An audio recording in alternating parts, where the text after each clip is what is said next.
For nearly a decade, the Verstappen-Lambiase partnership has been one of the most brutally effective alliances in Formula One since that explosive debut win in 2016.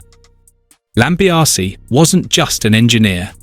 He was the filter between chaos and control, the only voice Verstappen trusted in moments of peak tension. Even as Christian Horner, Adrian Newey and Helmut Marko exited one by one, that Verstappen-Lambiase bond remained intact, the final pillar of stability inside a team already showing cracks beneath its championship surface. But there's a catch, because what the teams aren't telling us is this: Lambiase didn't jump ship for a promotion, he accepted a sideways role. And in Formula One politics, nobody walks sideways unless they're escaping something, or aligning with something bigger, especially when that move reunites him with figures like Zak Brown and Andrea Stella, who are quietly building a Red Bull shadow structure inside McLaren. So the real question is this about career growth or positioning for Verstappen's next move?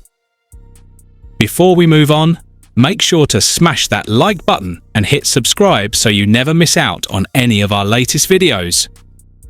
Because what you're about to see next completely changes how we understand the 2026 driver market. Let's break this down, because this is where the real political chessboard reveals itself. On the surface, Lambiase's move looks delayed. 2028 is far away. But in Formula One contracts, especially at the level of a head of racing, timelines are rarely what they seem. This is where terms like gardening leave and non-compete clauses come into play. If Red Bull enforces a standard 12 to 18-month gardening leave before his McLaren start, that effectively pulls Lambiase out of Red Bull's operational core by mid-2026, and suddenly that overlaps perfectly with the moment Verstappen must decide his future under his performance-triggered exit clause. Now think about the psychological impact. Look at Verstappen's post-race demeanour in Japan. Short answers, minimal eye contact, and notably, a complete absence of reference to long-term commitment. That's not frustration with a car, that's detachment. Because the one person who historically recalibrated his emotional spikes, Lambiase, is now a future asset of a rival team. And here's the brutal strategic fact: McLaren isn't just signing engineers. They're replicating Red Bull's championship DNA. Rob Marshall, who designed key Red Bull concepts, is already there. Will Courtney, who understood Red Bull's race execution model, is already embedded. Now add Lambiase, the man who operationalized Verstappen's race day decision-making, and you don't just have talent acquisition, you have system reconstruction. But the real sting lies in how this move positions McLaren in the driver market. Because here's the uncomfortable truth Red Bull now faces. Verstappen's loyalty has never been to the brand, it's been to the people. When Helmut Marko was under threat in 2024, Verstappen publicly stated he would leave if Marko went. Marko is now gone. Lambiase is leaving.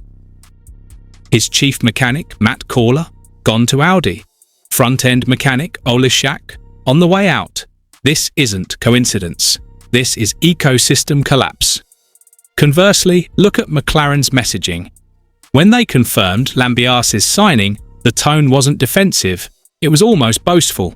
That's not PR, that's signalling.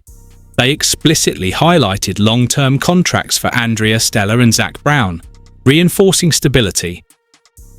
In F1 politics, stability is currency. And right now, McLaren is presenting itself as the most stable destination for any top-tier driver evaluating the chaos of the 2026 regulation shift. Now, layer in the technical context. Verstappen has repeatedly criticised the 2026 hybrid regulations, specifically the increased reliance on battery deployment and energy harvesting. That's critical, because Red Bull's current struggles suggest they may not have mastered this new formula. Meanwhile, McLaren's upward trajectory, constructors' titles in 2024 and 2025, indicates they're already ahead of the curve in adapting to complex aeromechanical balances.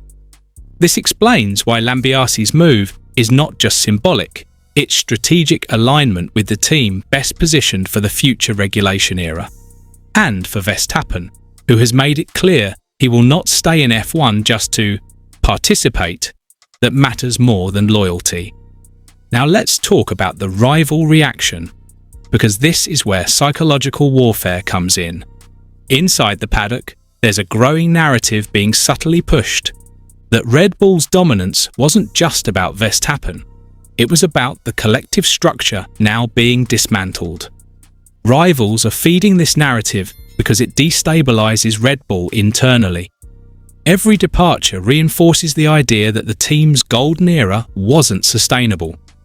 Watch how team principals speak about Red Bull now. There's less fear, more opportunism. That shift in tone is critical because in Formula One, perception drives negotiation power. And right now, Red Bull is losing that perception battle. And then comes the domino effect. If Verstappen leaves, or even takes a sabbatical in 2027, the entire driver market explodes. Suddenly, seats at Mercedes, Aston Martin and McLaren become part of a high-stakes reshuffle. Contracts that seemed locked suddenly include performance-based exit clauses, buyout negotiations, and even potential veto rights from manufacturers looking to secure a generational talent. But here's the most overlooked detail. McLaren doesn't need to sign Verstappen immediately. By securing his closest ally first, they've created a gravitational pull. Because when drivers evaluate teams, they don't just look at cars, they look at people they trust. And Lambiase is arguably the most trusted voice Verstappen has ever had in Formula One. So this isn't a poaching move, this is prepositioning. This is McLaren quietly saying, when you're ready, the environment you trust is already here. And Red Bull, they're left trying to rebuild not just a car, but a culture. And in Formula One, culture is the one thing you can't fix overnight. So now the question isn't whether Max Verstappen will leave, it's whether McLaren has already laid the foundation for his arrival. Because when the people you trust start moving first, history shows the driver often follows.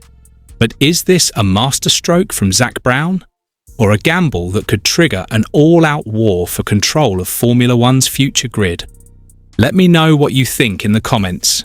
And if you're ready for more deep dives like this, make sure you're subscribed.